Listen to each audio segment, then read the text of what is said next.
मित्रांनो, रब्बी हंगामामध्ये आपण जवस या तेलबिया पिकाची मोठ्या प्रमाणावर लागवड करतो.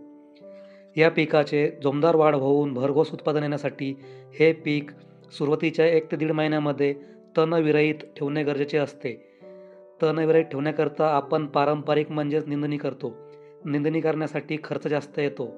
हे टाळण्यासाठी आपण तणनाशकाचा उपयोग करू शकतो.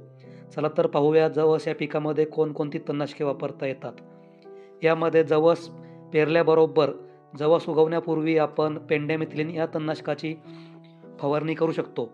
जवस पेरणीनंतर लगेच 24 तासाच्या आतमध्ये आपल्याला पेंडॅमिथिलिनची फवारणी करायची आहे.